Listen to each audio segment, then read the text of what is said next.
Good afternoon class. आप सभी का स्वागत है आज के इस क्लास में।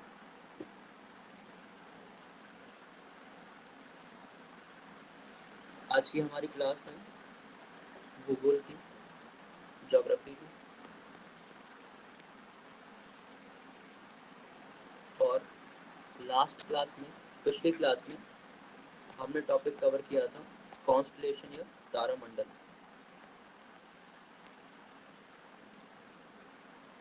कॉन्स्टलेशन या फिर तारामंडल, इसमें हमने ये सीखा था तारामंडल क्या होता है। तारामंडल कुछ नहीं है, जब पृथ्वी से हम आसमान की ओर देखते हैं तो हमें तारों का एक विशेष समूह या आकृति दिखाई पड़ती है, उसे हम तारामंडल कहते हैं। गुड आफ्टरनून संध्या, मेरी वॉइस आ रही है आपको?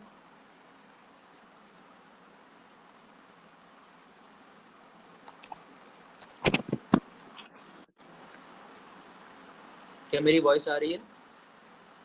यस सर, आ रही है। ठीक है। आपकी लास्ट क्लास में आपने पढ़ा है तारामंडल के बारे में?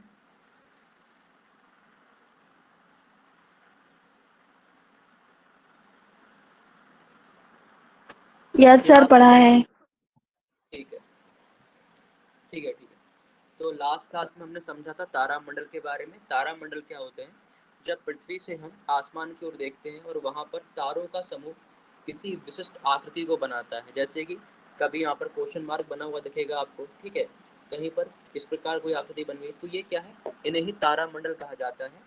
और इनकी संख्या वर्तमान में जो पता की गई है वो आपकी है 88। कितने हैं ये? 88 है। इसमें सबसे बड़ा जो हमारा तारामंडल है उसका नाम है आपका हाइड्रा, और सबसे छोटा जो था उसका नाम क्या है? क्रक्स। इसमें 4 तारे आते हैं। और अन्य हमने बात की थी, एक आपके थे सप्तऋषि, एक बड़ा सप्तऋषि, एक छोटा, बृहत और लघु सप्तऋषि। दूसरा हमने पढ़ा था आपका ओरियन के बारे में, ठीक है। तो ये कुछ आपके क्या है, कॉन्स्टलेशन के नाम थे जो हमने पढ़े थे। उसके बाद हमने ध्रुव तारा के बारे में चर्चा की थी लास्ट क्लास में। जब लास्ट क्लास खत्म हुई थी तब ध्रुव तारा के बारे में पढ़ रहे थे। ध्रुव तारा क्या होता है? ये तारा जो है पृथ्वी के साथ 90 डिग्री का कोण बनाता है, ये हमने चर्चा की थी पिछली क्लास में। और ये पृथ्वी के उत्तरी जो ध्रुव है, यदि पृथ्वी को बनाया जाए उसके उत्तर में ये उत्तरी ध्रुव है, इसके ऊपर यहाँ पर चमकता है, और इसका जो प्रकाश पड़ेगा इसके ऊपर, पृथ्वी के ऊपर, उसका कोण होता है 90 डिग्री का। ये सारी बातें हम चर्चा कर चुके हैं, ठीक है। इसके बाद जो हमें शुरू करना है या इसके बाद जो कंटिन्यू करना है वो हमारा बचा है एक आपका डॉग स्टार या साइरस। यहाँ से आपको आज नोट करना है साइरस। ये क्या है? तारा है। इंग्लिश में से कहा जाता है डॉग स्टार। इसकी जो आकृति है वो दिखती है डॉग के समान, डॉग स्टार या फिर साइरस, ठीक है। अब इसके बारे में क्या चीज़ें आपको लिखनी है या क्या याद करना है प्री एग्जाम के लिए?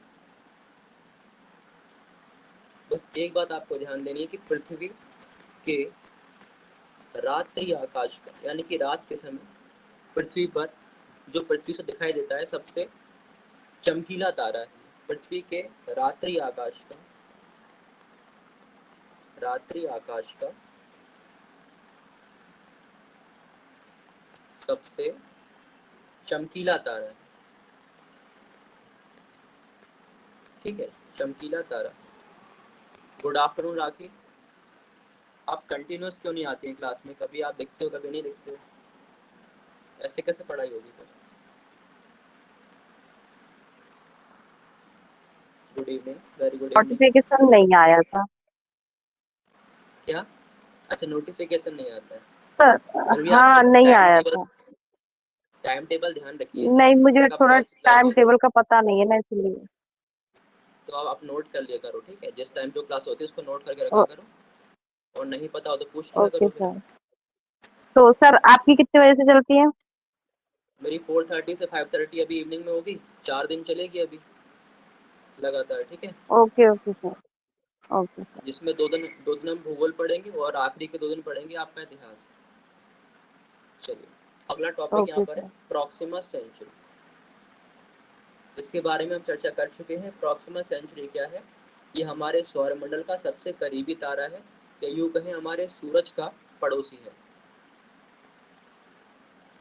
प्रॉक्सिमा सेंचुरी, ठीक है। प्रॉक्सिमा सेंचुरी क्या है, देखेंगे सभी लोग। हमारे सौर मंडल के सबसे करीब ये कुछ खास तारे हैं जिनसे सवाल बनते हैं प्री में। जैसे आपसे पूछा गया कि प्रॉक्सिमा सेंचुरी क्या है, ठीक है। उसमें 4 ऑप्शन आ गया। किसी ये जीव का नाम है, किसी पौधे का नाम है, कि ब्रह्मांड में कोई खगोलीय पिंड है, या एक तारा है। तो आप बोलेंगे तारा है, ठीक है। एक तारा है जो कि हमारे सौर मंडल के सबसे पास में, सबसे करीब है। तो ये हमारा यहाँ पर जो टॉपिक था आपका तारा मंडल या कॉन्स्टलेशन, वो खत्म हो गया है। अब मैं आपको पीडीएफ में कुछ इमेज दिखाऊंगा इन तारों की, ठीक है। पीडीएफ के द्वारा मैं आपको चीज़ें दिखाऊंगा जिससे आपको क्लियर हो जाएगा। आप सभी को पता है ना कि हमारे नोट्स कहाँ पर मिलते हैं? यदि नहीं पता है तो मैं आपको बता दूं। सबको पता है? जी सर। ठीक है। संध्या, आपको पता है? यस सर, पता है। ठीक है।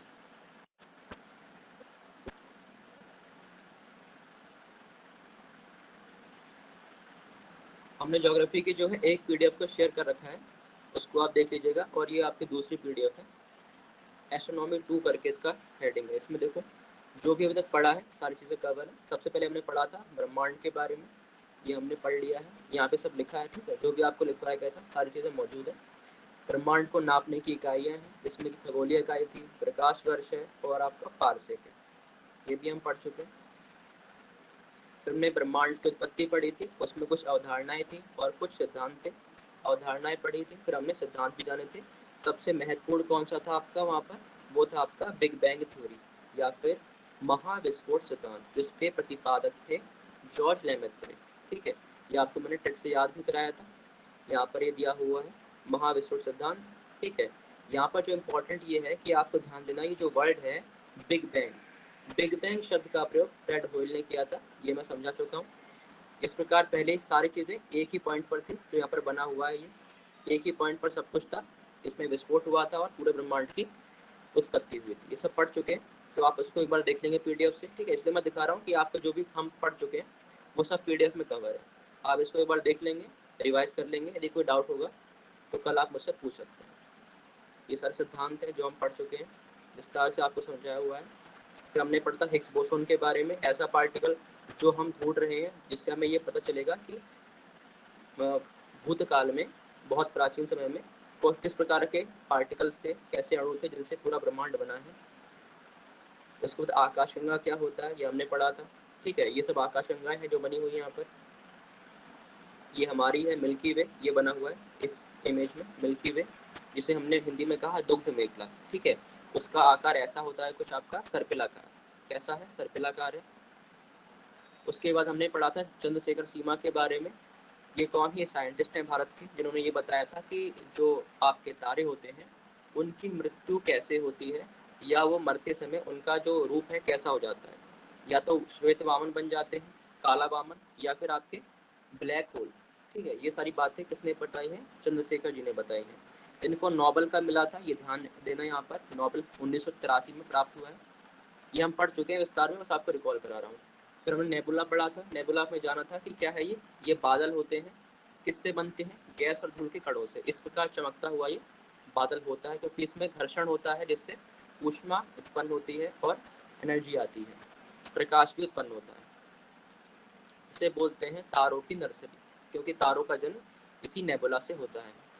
फिर हमने तारों के बारे में पढ़ा। तारों की क्या खासियत होती है? खुद का प्रकाश, खुद की ऊष्मा, ठीक है। सब यहाँ पर लिखा हुआ है। तारों में सबसे ज़्यादा हाइड्रोजन होता है। प्रक्रिया कौन सी होती है? नाभिकीय संलयन होती है। सब हम पढ़ चुके हैं। यहाँ पर दिया हुआ आपको 2 प्रक्रियाओं के बारे में, नाभिकीय संलयन और नाभिकीय विखंडन। तारों में और सूर्य में क्या होता है आपका? नाभिकीय संलयन होता है, ठीक है। तो यहाँ पर ये पीडीएफ जो है आपको दिखा दिया मैंने, यहाँ मैं इसे अपलोड कर दे रहा हूँ। आप बाद में इसको देख लीजिएगा, और सारा कुछ भी यदि छूटा होगा तो आप यहाँ से नोट भी कर सकते हैं। क्लियर है?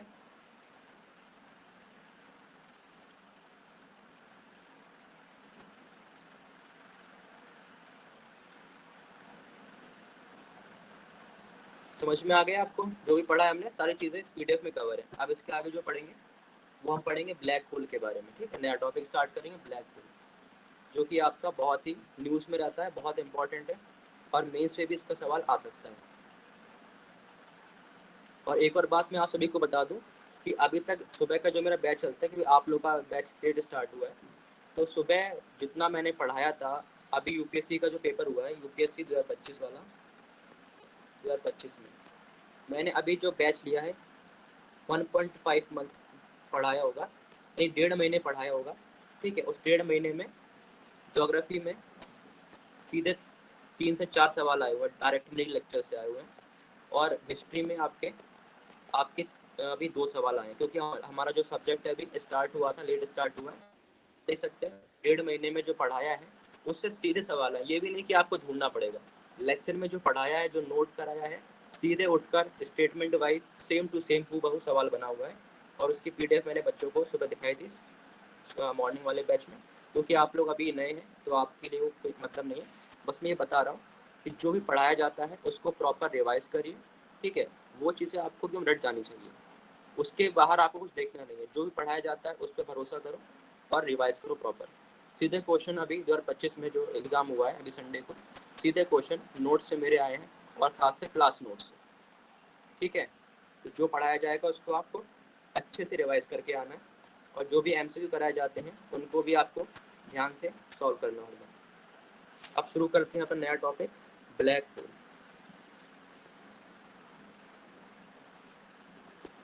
ब्लैक होल हिंदी में इसे बोलते हैं कृष्ण विवर, क्योंकि हिंदी में नाम थोड़ा अजीब है या टफ कह सकते हैं, तो आप इंग्लिश का नाम याद कर ले, चलिए इजी रहेगा ब्लैक होल, ठीक है? कृष्ण विवर, जो आपको इजी रहा करे वो आप याद करा करो। कृष्ण विवर क्या होता है? जब हमने तारों की उत्पत्ति पढ़ी और ये समझा कि तारे जब बन जाते हैं पूर्ण रूप से, फिर तारों का अंत भी होता है, हम सभी जानते हैं। और तारों का अंत क्यों होता है? क्योंकि उसके अंदर जो ईंधन है, जो पेट्रोल, जो फ्यूल है जिससे वो चमक रहा था, वो कभी ना कभी खत्म हो जाएगा। और वो कौन सा ईंधन है? तो हाइड्रोजन होता है। कोई भी तारा है, तारे में क्या होता है?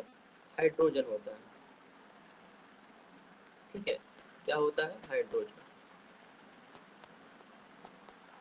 तो जब ये समाप्त हो जाएगा तो तारा चमकना बंद कर देगा, उसकी मृत्यु हो जाएगी, ऐसा कहा जाता है।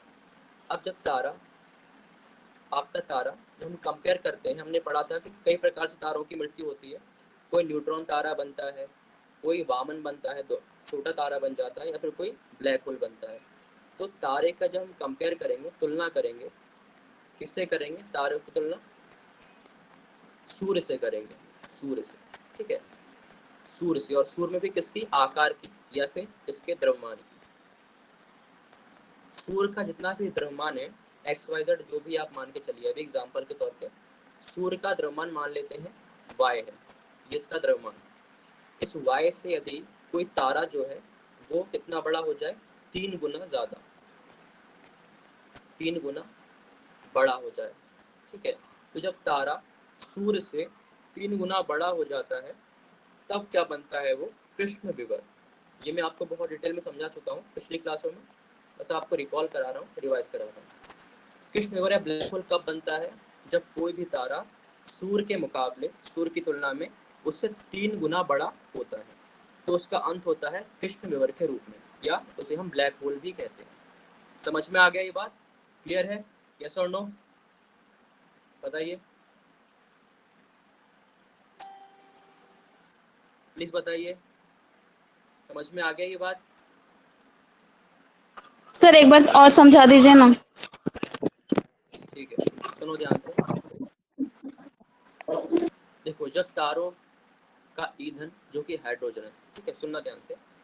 तारे चमकते क्यों हैं? क्योंकि उसमें हाइड्रोजन है और हीलियम, और उसमें प्रक्रिया होती है नाभिकीय संलयन, जिसके द्वारा हाइड्रोजन हीलियम में बनता जाता है। तो एक समय ऐसा आएगा कि हाइड्रोजन खत्म हो जाएगा, क्योंकि हर चीज़ की एक्सपायरी डेट होती है। तो हाइड्रोजन जब समाप्त हो जाएगा तो तारा चमकना बंद कर देगा। और यदि वो तारा, उसका जो आकार है, जो द्रव्यमान है, सूर्य के मुकाबले 3 गुना बड़ा हो जाए, ठीक है? किससे हम तुलना कर रहे हैं? सूर्य से। लिखा हुआ है यहाँ पर देखिए, तारे की तुलना सूर्य से की जा रही है, उसके द्रव्यमान से। यदि तारा 3 गुना बड़ा हो किससे हो जाए? सूर्य से, आपके सन से। तो अंत में वो क्या बन जाएगा? वो बन जाएगा कृष्ण विवर या ब्लैक होल। समझ में आ गए? बस इतना ध्यान रखिए आप लोग कि जब भी कोई तारा सूर्य से 3 गुना बड़ा हो जाएगा तो वो ब्लैक होल बन जाता है। क्लियर है आप संध्या? यस सर, क्लियर है। ठीक है, अब इसको लिखना शुरू करते हैं। इसके बारे में समझ तो लिया आप लोगों ने? चलिए लिखिए, ये है।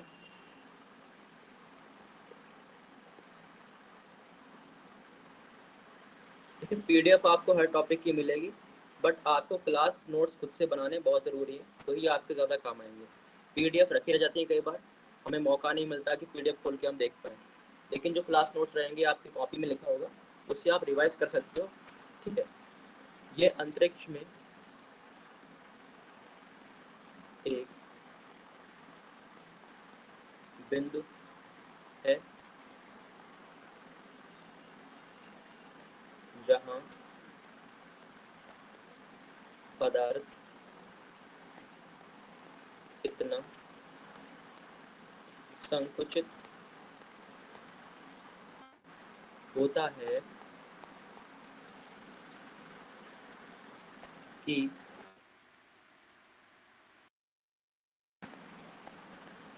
गुरुत्वाकर्षण क्षेत्र बनाता है। आपको मेंस में भी ऐसे लिखना होगा जैसे मैंने आपको लिख कर दिया है। मेंस में भी डेफिनेशन दिया लिखने को है कि परिभाषा दीजिए ब्लैक होल या कृष्ण वर्ग की, तो आपको हूबहू सेम चीज़ लिख देनी है। ठीक है, बनाता है जिससे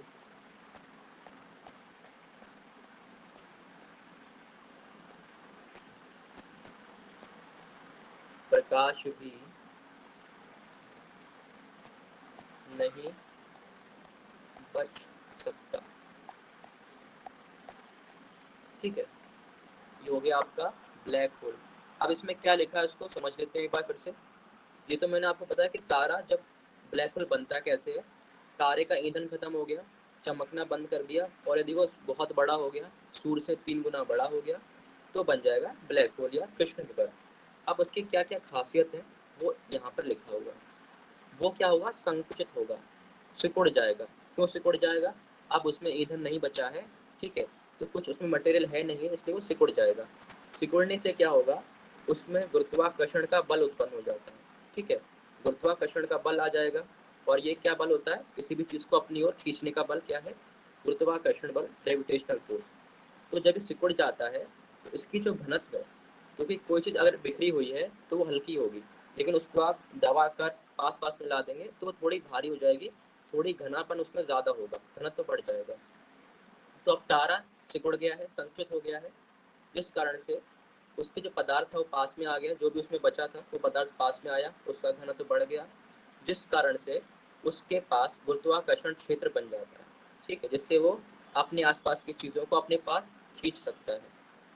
अब यहाँ पर लिखा है देखिए, जिससे प्रकाश भी नहीं बच सकता। इसका क्या मतलब है कि यदि कोई ब्लैक होल है, मान लीजिए आपका ब्लैक होल है, इस प्रकार से कृष्ण विवर है, यहाँ पर आप प्रकाश की किरणों को भेजेंगे तो प्रकाश जाएगा लेकिन वापस नहीं आ पाएगा, वापस नहीं आ पाएगा। क्यों नहीं आ पाएगा?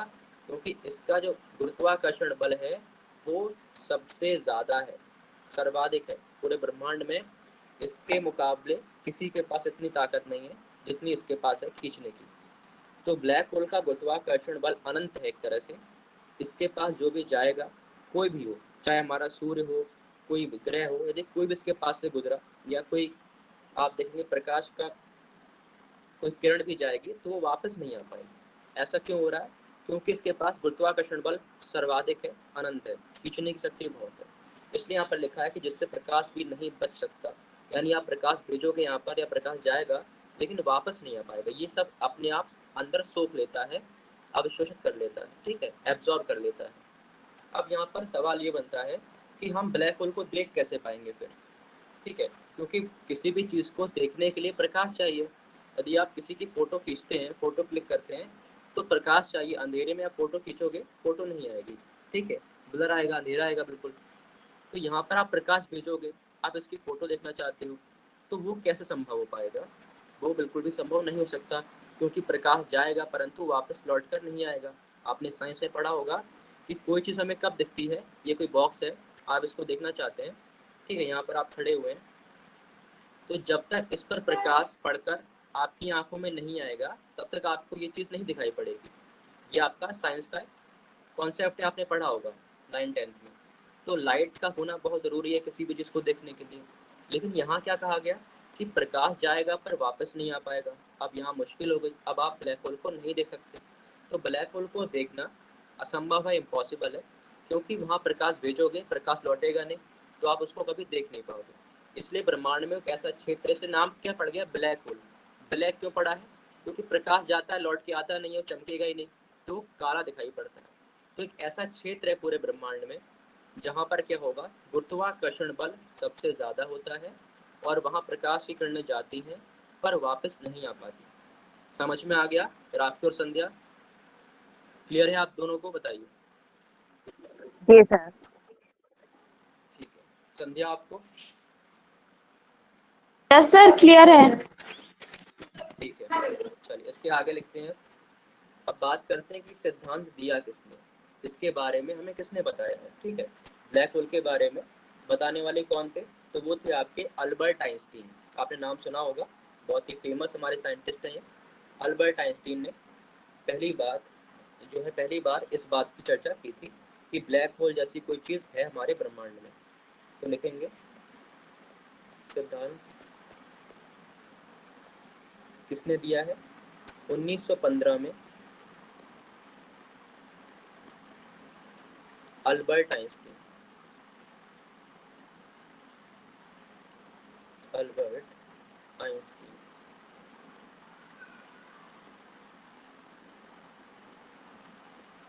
ठीक है, याद रखना प्री के लिए बहुत इंपॉर्टेंट है, क्योंकि ब्लैक होल अक्सर न्यूज़ में रहता है। ठीक है, अगली बात यहाँ पर जो प्री के लिए इंपॉर्टेंट है, ब्लैक होल शब्द का प्रयोग किसने किया? देखो, अल्बर्ट आइंस्टीन ने सिर्फ ये बताया था कि ब्रह्मांड में कोई ऐसी चीज़ है या ऐसा कोई क्षेत्र है जहाँ पर प्रकाश भेजने पर प्रकाश वापस नहीं आता और वहाँ पर गुरुत्वाकर्षण बल बहुत ज़्यादा है। ये सिद्धांत दिया, इस बात को बताया, लेकिन ब्लैक होल शब्द का प्रयोग पहली बार किसी और ने किया था। तो लिखेंगे सभी लोग, ब्लैक होल शब्द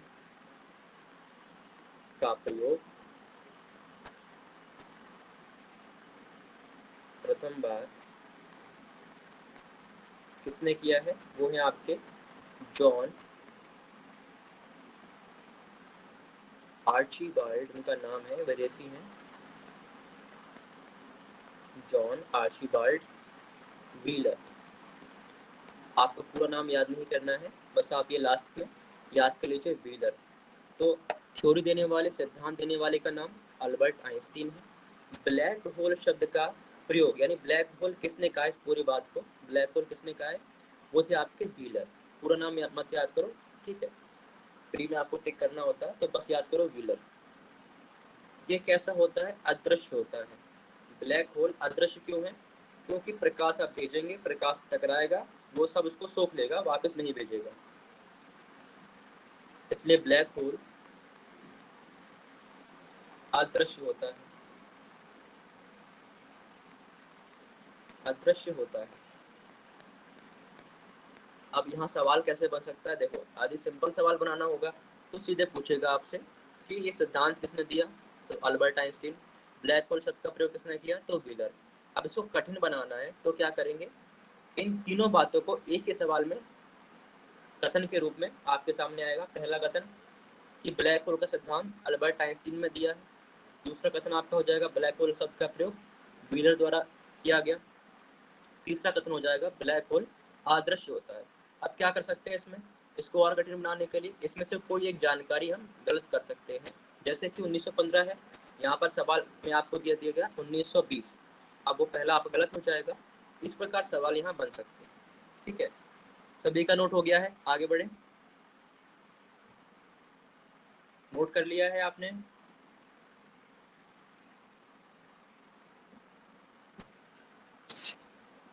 ठीक है, चलिए इसके बाद लिखेंगे प्रकार, ब्लैक होल के प्रकार। ठीक है, प्रकार लिखेंगे ब्लैक होल के। पहला प्रकार इसमें क्या आता है, तारकीय। तारकीय का मतलब क्या है, बड़े तारों की मृत्यु से बनने वाला ब्लैक होल। ये तो स्वाभाविक सी बात है कि तारे बड़े होंगे तभी ब्लैक होल बनेंगे। जो सूर्य से 3 गुना ज़्यादा बड़ा होगा वही क्या बनेगा, आपका एक ब्लैक होल बनेगा। लिखेंगे बड़े तारों की मृत्यु से बनने वाले,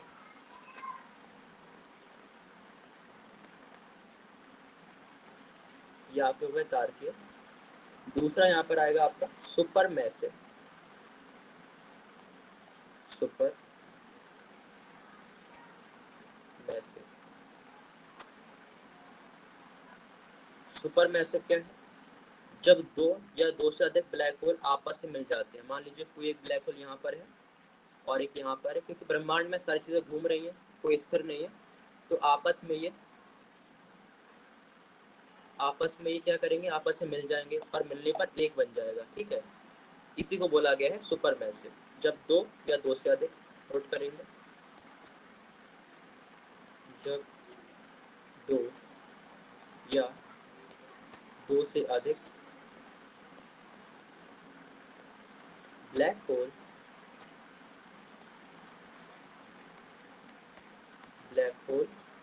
आपस में मिल जाते हैं, आपस में मिल जाते हैं, तब उन्हें क्या कहते हैं, सुपर मैसिव। अब ये टॉपिक जो आपका है ब्लैक होल, ये मोस्ट इंपॉर्टेंट है प्री के लिहाज से। ठीक है, प्री के लिए इंपॉर्टेंट समझिए इसको बहुत आप लोग। जो भी लिखाया गया है याद रखिएगा। क्या क्या पढ़ा हमने, फिर से रिवाइज कर देते हैं आपके लिए। सबसे पहले जाना हमने ब्लैक होल क्या है। तो ब्लैक होल एक ऐसा क्षेत्र है ब्रह्मांड में, या यूँ कहें कि एक तारा था जिसकी मृत्यु हो गई, जिसने अब चमकना छोड़ दिया है। उसका आकार सूर्य से बहुत बड़ा था, 3 गुना बड़ा था, इसलिए हमने उसको क्या बोल दिया है, ब्लैक होल। और ब्लैक होल नाम कैसे पड़ा है, क्योंकि वो ब्लैक है, वो क्षेत्र कैसा है, काला है, वहाँ से कोई प्रकाश लौट कर नहीं आता है। प्रकाश जाता है लेकिन उसका गुरुत्वाकर्षण इतना ज़्यादा है कि वो अपनी ओर सारी चीज़ें खींच लेता है, वापस नहीं करता, अपने पास रख लेता है सब कुछ, ये मेरा है। उसके बाद सिद्धांत दिया आपके अल्बर्ट आइंस्टीन ने 1915 में। ब्लैक होल शब्द का प्रयोग बीदल साहब ने किया है। और ब्लैक होल कैसे होते हैं, अदृश्य। अदृश्य क्यों होते हैं, वही सेम बात, प्रकाश जाएगा लेकिन लौट कर नहीं आएगा, गुम हो जाएगा उसमें। तो जिसको भी यहाँ से जाना है, गुम होना है, तो वहाँ चला जाए फिर वहाँ से कभी लौट कर नहीं आ पाएंगे। ठीक है, प्रकार दो प्रकार के हैं, तारकीय और सुपरमैसिव। तारकीय एक तारे से बनने वाला, तारकीय का मतलब ही क्या है, तारा यहाँ पर, ठीक है, कि तारे से बना हुआ है, बड़े तारों से। सुपर मैसिव, सुपर मतलब बहुत बड़ा, मैसिव माने बिग, ठीक है, बहुत बड़े। कब बनेंगे, जब दो या दो से अधिक ब्लैक होल आपस में जुड़ जाएं या मिल जाएं, उन्हें क्या बोलेंगे हम, सुपर मैसिव। अब आपको इसका डायग्राम बना के समझाता हूँ मैं, क्या क्या चीज़ें इसमें होती हैं।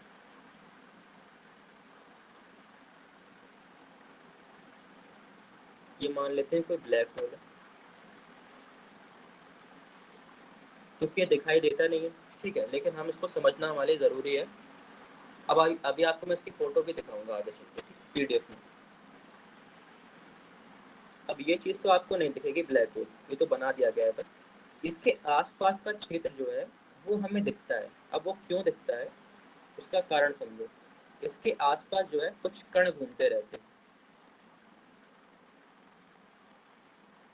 जब कण घूमेंगे आपस में तो उनमें क्या होगा, घर्षण होगा, क्योंकि जब कोई दो चीज़ आपस में टकराएगी या रगड़ खाएगी तो क्या होगा, घर्षण होगा, फ्रिक्शन होगा। और हम सब जानते हैं कि फ्रिक्शन से क्या होती है, ऊष्मा उत्पन्न होती है, प्रकाश होता है। जैसे कि पत्थर से पत्थर टकराकर आग जलाई गई थी प्राचीन समय में, वैसे ही कण यहाँ पर घूम रहे हैं बहुत सारे, क्योंकि इसके पास गुरुत्वाकर्षण था। ये ब्लैक होल बीचों बीच में है, इसने कुछ कणों को खींचा होगा। कण बहुत छोटे होते हैं, वो बहुत तेजी से घूमने लगे। अब उनमें आपस में क्या हुआ, घर्षण हुआ, ऊष्मा या प्रकाश उत्पन्न हुआ। तो ये जो प्रकाश यहाँ पर उत्पन्न हुआ, इसे हम देख सकते हैं, इसे हम देख सकते हैं। तो हुआ क्या था, अभी रिसेंट न्यूज़ में क्या बताया गया था कि ब्लैक होल की फ़ोटो ले ली गई है। यानी ब्लैक होल जो कि अदृश्य होता है, उसका इमेज हमारे पास आ गया, उसकी फ़ोटो आ गई है। लेकिन सत्य बात ये थी कि ब्लैक होल की फ़ोटो नहीं आई थी। उसके आसपास का जो एरिया है जहाँ प्रकाश बनता है इस प्रकार से, इसकी फ़ोटो ले ली गई थी, क्योंकि यहाँ प्रकाश जैसे ही आया तो टेलीस्कोप के माध्यम से हमने इसको कैप्चर किया, इसको इमेज को हमने कैप्चर किया था।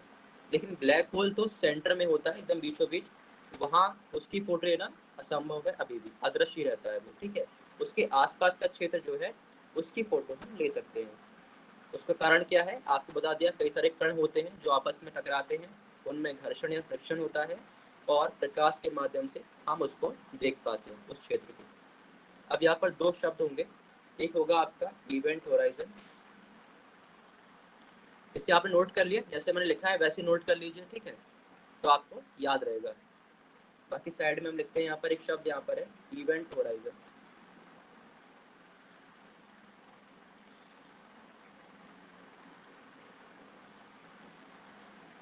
ये आपका सवाल बन चुका है, जो मैंने शब्द लिखा है इवेंट होराइजन, इस पर सवाल आया हुआ है। सवाल कैसे आया था, हाल ही में, सुनना ध्यान से, सवाल ये था हाल ही में इवेंट होराइजन शब्द का प्रयोग किस संदर्भ में किया गया है। यानी इवेंट होराइजन शब्द का प्रयोग किससे जुड़ा हुआ है, किसके संदर्भ में इसका प्रयोग हम करते हैं।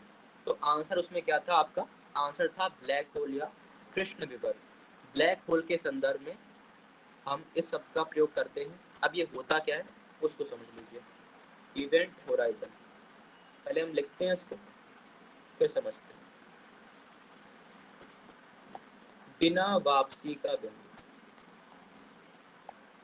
बिना वापसी का बिंदु, जिसके आगे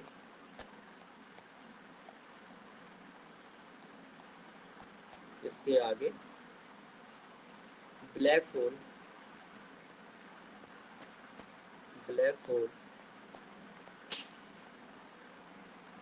के गुरुत्वाकर्षण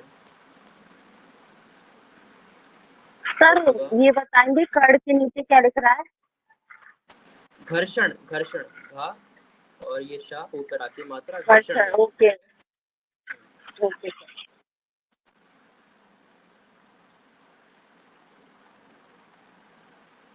गुरुत्वाकर्षण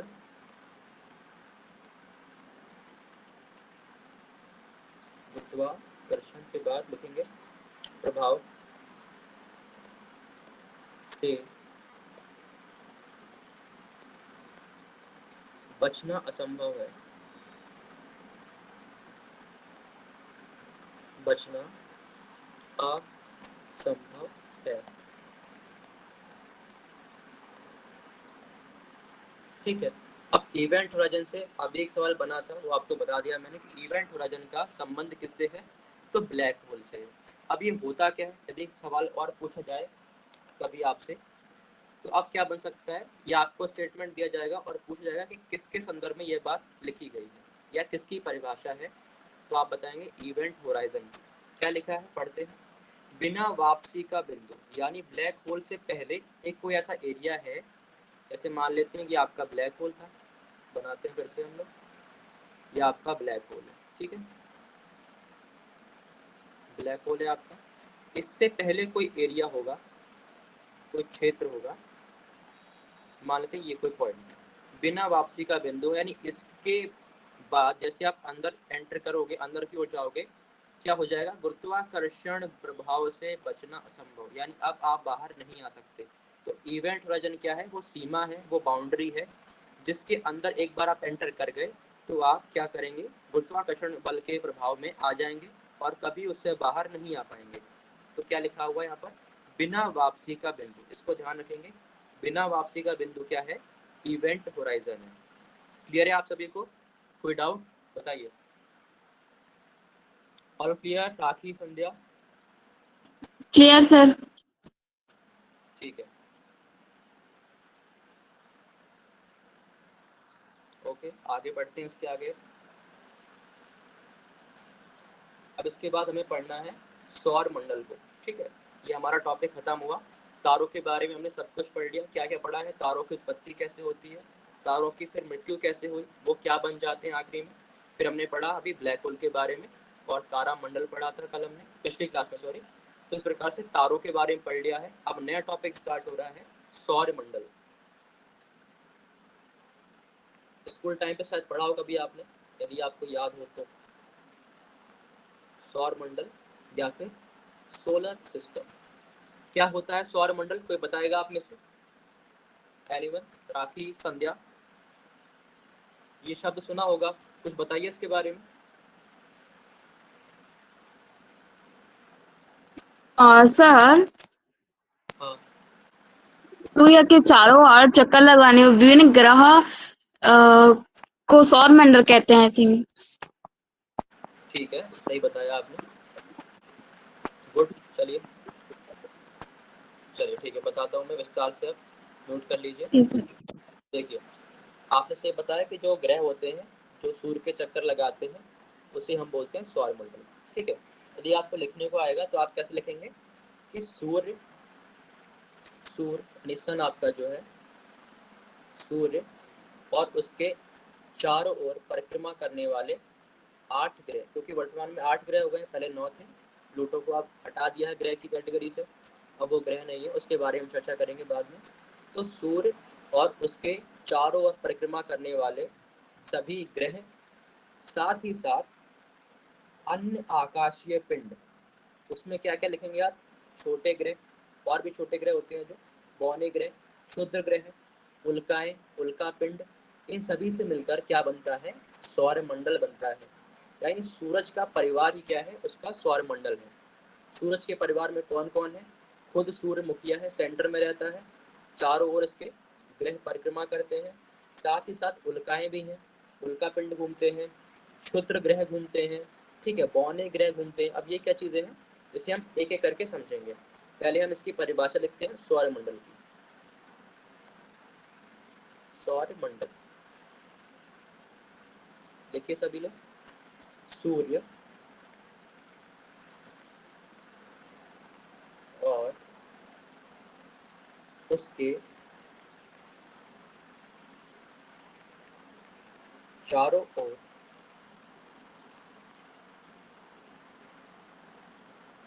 दीर्घ वृत्ताकार कक्षा में परिक्रमा लगाने वाले, परिक्रमा करने वाले, लिखिए परिक्रमा करने वाले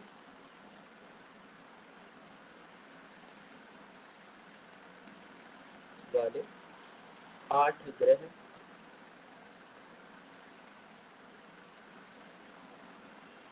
उपग्रह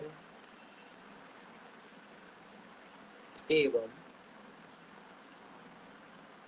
असंख्य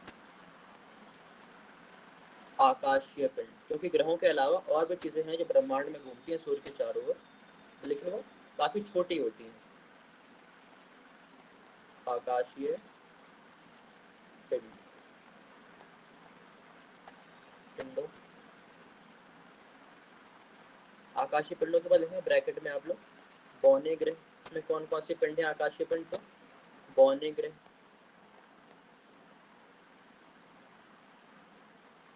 क्षुद्र ग्रह,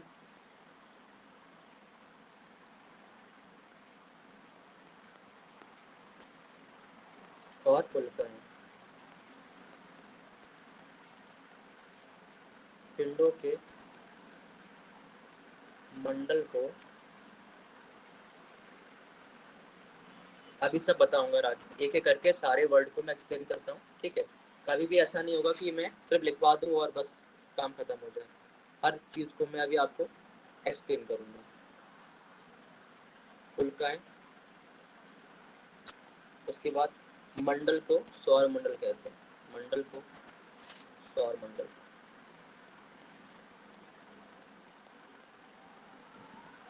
सौर मंडल कहते हैं, ठीक है। ये परिभाषा है, अब इसको समझते हैं एक एक करके। सूर्य आपका केंद्र में होता है, सूर्य और उसके चारों ओर, सूर्य के चारों ओर फिर लिखा है दीर्घ वृत्ताकार कक्षा। ये क्या है? ये एक समझ लीजिए कि ब्रह्मांड में रोड है, एक फिक्स रोड होती है जिस पर एक ग्रह चलता है। जैसे आप लोग रास्ते पर चलते हैं, रोड्स हो जाती चलने के लिए होती है, वैसे ही ब्रह्मांड में हर ग्रह की कक्षा है, एक उसकी रोड फिक्स है कि उसी पे चलेगा वो, ठीक है। तो वृत्ताकार जो कक्षा है ये सबकी फिक्स होती है हर ग्रह की। अब ये कैसा होता है वृत्ताकार? वृत्ताकार का मतलब होता है इस प्रकार से, ऐसा पथ होगा जिस पर एक ग्रह जो है निरंतर घूमता रहेगा, चलता रहेगा, ये होता है दीर्घ वृत्ताकार। उसके बाद लिखा हुआ है परिक्रमा करते हैं, ये आपको समझ आ गया होगा। 8 ग्रह हैं, कौन कौन से अभी हम बात करेंगे वन बाय वन। उसके बाद उपग्रह है। अब उपग्रह क्या होता है? ऐसे खगोलीय पिंड जो ग्रहों के चक्कर लगाएं। देखिए एक तो आपका होता है कि सूर्य के चक्कर लगा रहे हैं, ये सूर्य आपका है, एस फॉर सन, इसके चक्कर लगाएंगे तो वो तो आपके क्या कहलाएंगे? ग्रह कहलाएंगे। लेकिन ग्रहों के भी ऊपर कुछ ना कुछ होता है जो उसके चक्कर लगाता है, उसके इर्द गिर्द। जैसे हमारी पृथ्वी है जिस पर हम रहते हैं, ये आपकी पृथ्वी है। पृथ्वी के चारों ओर घूमने वाला एक खगोलीय पिंड है जिसे आप जानते हैं चंदा मामा के नाम से, ठीक है, चंदा या चंद्रमा, मून। तो ये क्या कर रहा है? ये पृथ्वी के चारों ओर घूम रहा है, तो पृथ्वी का उपग्रह कहलाएगा चंद्रमा या मून।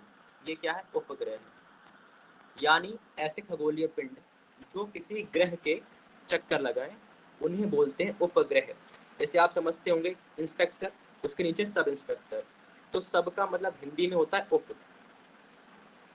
सब का मतलब क्या है? उप। उप मतलब छोटा है। किससे छोटा है? अपने सीनियर से। तो यहाँ पर ग्रह बड़ा होता है और उससे छोटे होते हैं इसके उपग्रह, ठीक है। तो उपग्रह क्या करते हैं? अपने अपने ग्रहों के परिक्रमा करते हैं या चक्कर लगाते हैं। समझ में आ गया उपग्रहों के बारे में? ग्रह होते हैं आपके, उस सूर्य के ओर परिक्रमा करेंगे, और उपग्रह ग्रहों की परिक्रमा करते हैं क्योंकि ग्रहों से छोटे हैं उपग्रह। अब आते हैं अगली बात पर, असंख्य खगो आकाशीय पिंड। अब इसमें क्या क्या शामिल है? बौने ग्रह। बौने ग्रह क्या होते हैं? देखिए कई ऐसे ग्रह हैं, जैसे प्लूटो की बात कर लें, प्लूटो पहले ग्रह होता था, लेकिन कुछ विद्वानों ने एक समिति बनाई या एक बैठक करी और वहाँ पर डिसाइड किए कुछ नियम। उस नियम में तय किया गया कि किसी खगोलीय पिंड को ग्रह हम कब बोलेंगे। ग्रह होने के लिए कुछ उसकी कंडीशन थी, तो ऐसे कुछ खगोलीय पिंड थे जिन्होंने उस कंडीशन को पूरा नहीं कर पाया था, तो उनको बोला गया बौने ग्रह। यानी वो ग्रह तो थे पहले, लेकिन अब क्या हुआ, एक नई परिभाषा आई, के नए नियम बनाए गए जिसके अनुसार अब वो ग्रह ग्रह नहीं है, उनको ग्रह की कैटेगरी से हटा दिया। जैसे उनको पहले पोस्ट बनी थी ग्रह की, अब उस पोस्ट से उसको निकाल दिया है, ठीक है, नौकरी से निकाल दिया, समझ सकते हैं। उन्हें बोला गया बौने ग्रह। बौने ग्रहों की कंडीशन क्या क्या है? एक तो उनका आकार छोटा होता है, पहली बात तो इसलिए बौने कहलाते हैं। दूसरा ये कि वो अपनी परिक्रमा मतलब अपने रास्ते पर चलते हैं, साथ ही साथ दूसरे के रास्ते में भी घुस जाते हैं, जबकि ये अलाउ नहीं है। जो नियम है वो क्या कहता है कि हर ग्रह अपने अपने रास्ते पर चले, ऐसे ये चलता रहे इस पे, ठीक है। लेकिन जो बौने ग्रह होते हैं वो अपने रास्ते पर, ये मान लीजिए कि बौना ग्रह ये अपने पर चल रहा था, इसका रास्ता है, घूमते घूमते क्या हुआ, ये यहाँ चला आया, अब इसके रास्ते में घूम रहा है।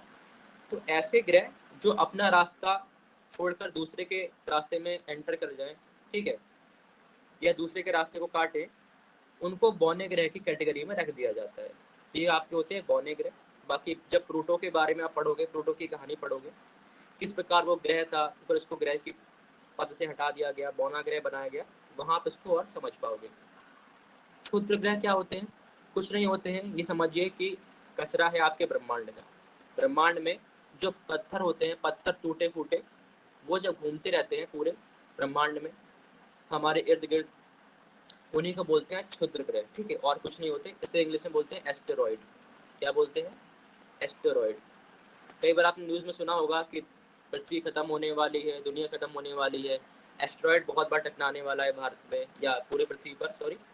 तो न्यूज़ वाले हंगामा खड़ा कर देते हैं कि एक बड़ा सा एस्टेरॉइड है, क्षुद्र ग्रह है, आगे टकराएगा पृथ्वी से, दुनिया समाप्त हो जाएगी। तो क्षुद्र ग्रह कुछ नहीं होते हैं, पूरे ब्रह्मांड में कई सारे कचड़ा है, पत्थर है, मलबा है, वो घूमता रहता है। उल्काएं क्या है?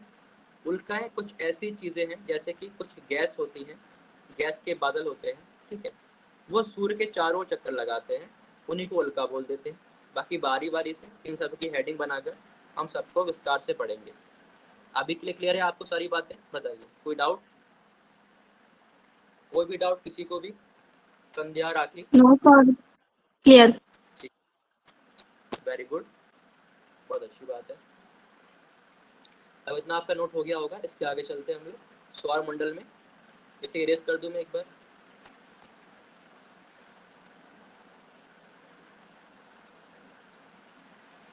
चलिए आगे हम शुरू करते हैं। इसके बाद सौर मंडल में सबसे पहले कौन आता है, कुछ और बातें सौर मंडल के बारे में वो लिखते हैं पहले, फिर हम बात करेंगे सूर्य के और अन्य ग्रहों की। ठीक है, अभी सौर मंडल के अंदर ही आपको लिखना है, इसी में हेडिंग है। ठीक है, ऐसे। चलिए सौर मंडल में, सौर मंडल का 99.8% द्रव्यमान सूर्य में निहित है या सूर्य में स्थित है या निहित है, एक ही बात है। अब ये क्या बात है, इसको समझ लीजिए। देखिए, एक तरफ आपके ये तराजू बना देते हैं,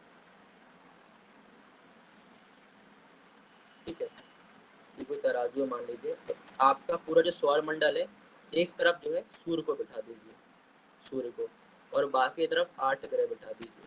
ठीक है, तो जो सबसे ज़्यादा भारी होगा वो कौन होगा? सूर्य होगा। सूर्य का जितना भी वेट है वो पूरे अपने सौर मंडल का कितने परसेंट है? 99.8। इतना ज़्यादा इसका द्रव्यमान है कि एक तरफ आप 8 ग्रहों को रखिए और एक तरफ अकेला सूर्य, तो सूर्य का जो द्रव्यमान है पूरे सौर मंडल का कितने परसेंट है? 99.8% है। इससे क्या साबित होता है? सूर्य का द्रव्यमान, उसका मास बहुत ही ज़्यादा है। क्लियर है ये बात? समझ में आ गई होगी। इसका द्रव्यमान सबसे यस सर। ज़्यादा है पूरे सौरमंडल का, लगभग 99% है। चलिए अगली बात, हमारा सौरमंडल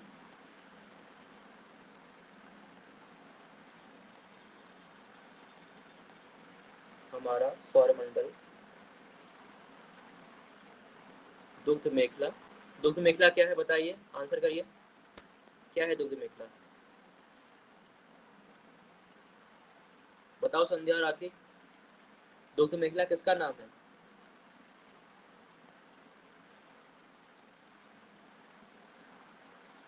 याद नहीं आ रहा है? चलो मैं बता देता हूँ। ये क्या है? ये आपकी आकाश गंगा है, ऐसे भूला मत करो।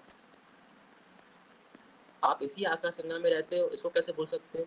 ये घर है आपका, आकाश गंगा। ठीक है, तो हमारी आकाश गंगा जिसमें हम रहते हैं उसे क्या कहा जाता है?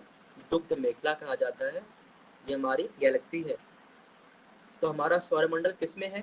दुग्ध मेखला में, क्योंकि गैलेक्सी बहुत बड़ी होती है, आकाशगंगा तो बहुत बड़ी है, उसमें हमारा सौरमंडल स्थित है, का भाग है। ठीक है, और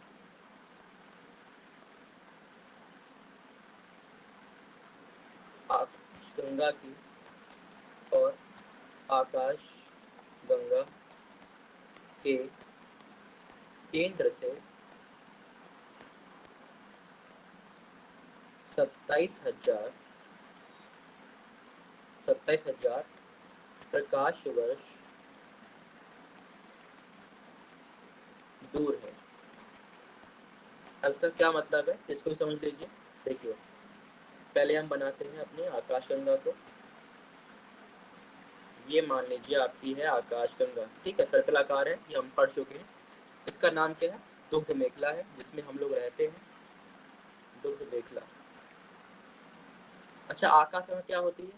तो आकाशगंगा कुछ नहीं, तारों का समूह है, कई सारे तारों का मिलाकर एक आकाशगंगा बनती है। और हमारी आकाशगंगा का नाम क्या है? दुग्ध मेखला। फिर यहाँ पर लिखा गया है कि इस आकाशगंगा के केंद्र से जो हमारा सौरमंडल है, लिख लेंगे यहाँ पर सौरमंडल, केंद्र से सौरमंडल, में आप कंफ्यूज हो जाओ बाद में कि क्या चीज़ है। केंद्र से सौरमंडल 27,000 प्रकाश वर्ष दूर है। अब देखो, हमारी जो आकाशगंगा है इसका केंद्र ये है, ये इसका सेंटर है। ठीक है, यहाँ पर इसका केंद्र बना दिया मैंने, ये क्या है? केंद्र है अब बनाते हैं सूरज को, सौर मंडल को। यहाँ पर आपका सूर्य है, जो हमारी आकाशगंगा की दूसरी भुजा है, दूसरी जो इसका ये सर्पिलाकार बड़ा हुआ है, उसी में हमारा सूरज है। और इसके चारों ओर क्या है, 8 ग्रह घूमते रहते हैं। तो इस सेंटर से, इस केंद्र से और सूर्य की जो दूरी है, इसकी वैल्यू दी गई है 27,000 प्रकाश वर्ष।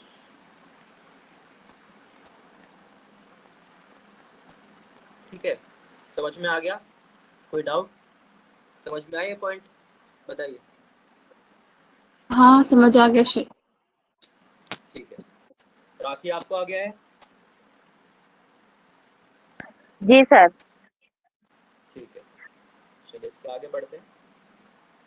अब ग्रहों की बात करते हैं और सूर्य की बात करते हैं कि कौन कौन से ग्रह हैं। तो आप में से किसी को ही पता है तो प्लीज बताइए कि कौन कौन से ग्रह हैं हमारे सौरमंडल में। ट्राई करिए, बाकी तो मैं बताऊंगा ही। सूर्य के अलावा कौन कौन से ग्रह हैं, चलिए बताइए। बेसिक सी बात है, कभी ना कभी पढ़ा होगा स्कूल टाइम पे। बुध, शुक्र, पृथ्वी, मंगल, बृहस्पति, शनि, अरुण। वेरी गुड, बहुत अच्छे, आपने बिल्कुल सही बताया है, क्रम से बताया है। Very good. चलिए अब मैं बताता हूँ लाइन से, जिसे नहीं बताया वो नोट कर लेगा।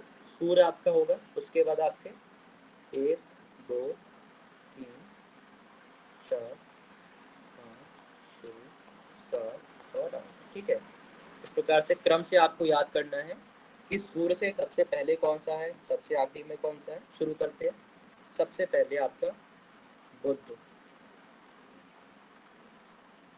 बुध, फिर आपका शुक्र,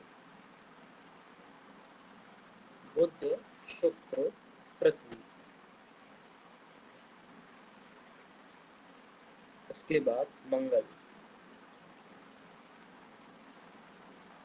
मंगल। ठीक है, मंगल के बाद आपका बृहस्पति।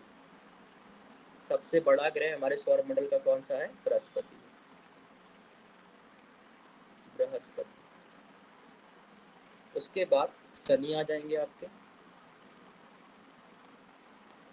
शनि, फिर उसके बाद अरुण,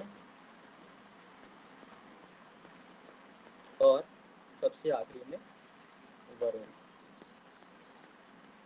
तो ये आपको क्रम से याद करना है, ठीक है, क्योंकि क्रम से लगाने को यूपीएससी में सवाल बनता है कि इन ग्रहों को क्रम से लगाइए। अब इसमें से बीच में कोई भी 4-5 ग्रह को उठाकर आपको दे सकता है क्रम से लगाओ। कैसे क्रम से? सूर्य से दूरी के क्रम में। ठीक है, सूर्य से कौन सा पहले है, कौन सा पास में है, कौन सा दूर, कौन सा पास। तो यहाँ पर देख सकते हो आप, जो बुध है सूर्य से सबसे पास में है।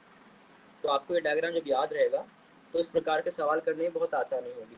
सबसे पास में कौन है आपका? बुध है सूर्य से। सबसे दूर कौन सा है? वरुण है। अब यहाँ पर एक चीज और है, ये जो आपको मंगल और बृहस्पति दिख रहा है, इसके बीच में यहाँ आपको दिखाई पड़ेगा क्षुद्र ग्रह। यहाँ पर क्या मिलेगा? क्षुद्र ग्रह, क्षुद्र ग्रह। तो ये क्वेश्चन में बना हुआ यूपीएससी में कि क्षुद्र ग्रह की पेटी, बेल्ट, पेटी, इंग्लिश में लिख लेते हैं एस्टेरॉयड बेल्ट। सवाल बना था कि क्षुद्र ग्रह की पेटी कहाँ पर स्थित है। आंसर क्या होगा? मंगल और बृहस्पति के बीच में। किसके बीच में है? मंगल और बृहस्पति के बीच में। क्लियर है? याद रहेगा? बताइए, याद कर पाएंगे इसको? Yes sir. ठीक है, इसको ड्रॉ कर लीजिए। बना लिया आप सभी ने?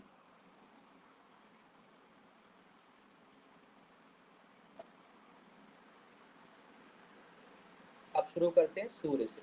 सबसे पहले बात हम सूर्य की करेंगे, फिर 1 बाय 1 सभी ग्रहों की चर्चा करेंगे डिटेल में। शुरुआत करते हैं सूर्य से। हेडिंग बनाइएगा सूर्य, सन। ठीक है, सूर्य के बारे में सबसे पहली बात आप मुझे ये बताइए कि सूर्य तारा है या फिर नहीं है। हाँ या ना बताओ, क्या सूर्य एक तारा है? Yes sir. क्यों तारा है, क्या रीजन है? उसमें वो भी एक उसमें भी बहुत ज्यादा रोशनी होते हैं, राइट। ठीक है, और आगे मुझे नहीं पता। चलिए ठीक, कोई बात नहीं, अच्छा ट्राई किया आपने। चलो मैं बताता हूँ, देखो सूर्य क्या है, एक तारा है। क्यों तारा है, सिंपल सी बात है, आप आंसर करेंगे।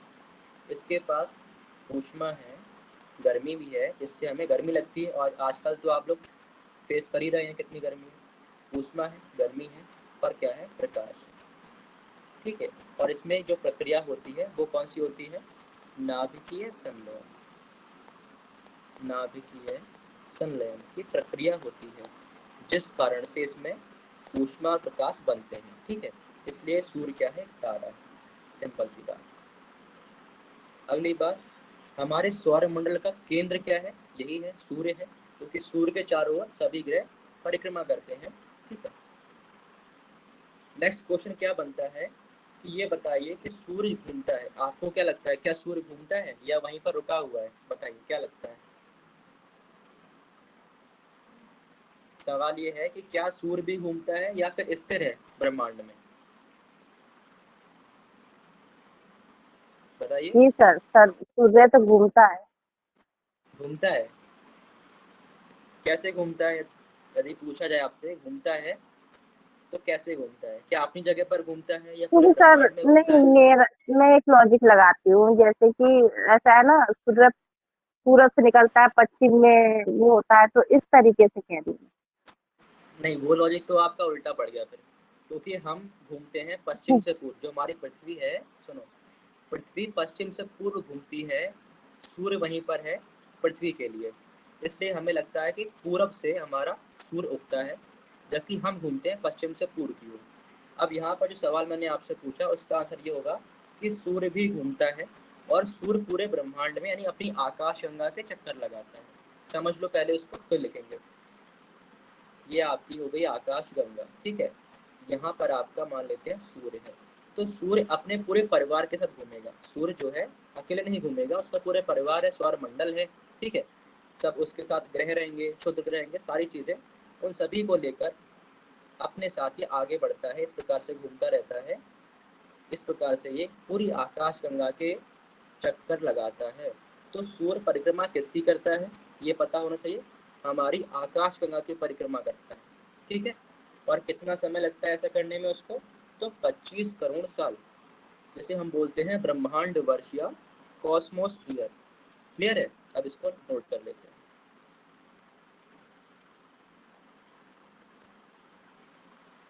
लिखना, पूर्व से पश्चिम की ओर घूमता है, ठीक है। 25 करोड़ वर्ष में अपनी आकाशगंगा,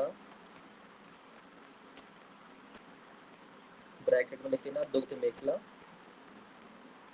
दुग्ध मेखला का एक परिक्रमा या परिभ्रमण, परिक्रमण, एक परिक्रमा लिख लीजिए, एक परिक्रमा करता है, ठीक है। और ये 25 करोड़ साल का समय है, इसको कहा गया है कॉस्मोस या फिर ब्रह्मांड वर्ष, क्योंकि पूरे ब्रह्मांड में तरह से घूमता है, तो इसलिए क्या कहा गया, ब्रह्मांड वर्ष। इसको भी ध्यान दीजिएगा, सवाल बनेगा कि ब्रह्मांड वर्ष की वैल्यू क्या है, तो ब्रह्मांड वर्ष में 25 करोड़ वर्ष होते हैं, जो कि सूर्य को इतना समय लग जाता है अपनी आकाशगंगा जिसमें वो रहता है उसके एक चक्कर लगाने में। और दिशा क्या है घूमने की, पूर्व से पश्चिम की ओर। क्लियर है, संध्या राखी, कोई डाउट तो नहीं आपको यहाँ तक? No sir, all clear. ठीक है, वेरी गुड। ठीक तो है क्लास आज के लिए हम टॉपिक को इतना ही रखते हैं, इसके बाद की चीज़ें हम कल कंटिन्यू करेंगे, ठीक है। रिवाइज कर कर आना, कल एमसीक्यू सॉल्व करेंगे यहाँ पर, सर। जो भी एक हमने पढ़ा है। सर एक बात पूछनी है, जैसे कि ये पीसीएस के लिए भी ये होता है क्या? इसके ऐसे क्वेश्चन क्या आते हैं ना, कुछ अलग से तो नहीं आते? क्या कह रहे हो आप, मतलब समझ नहीं पा रहा हूँ। मैं कह रही हूँ जैसे पीसीएस का जो पेपर है उसके लिए भी इसी से तैयारी अरे हो जाती है ना? पीसीएस पीसीएस तो बहुत इजी है यूपीएससी से, ये सारी चीज़ें अच्छा अच्छा अच्छा। बहुत काम वो आएंगी। मैंने एग्जाम ठीक में है, आप दिया था इसलिए। कोई बात नहीं, अच्छा।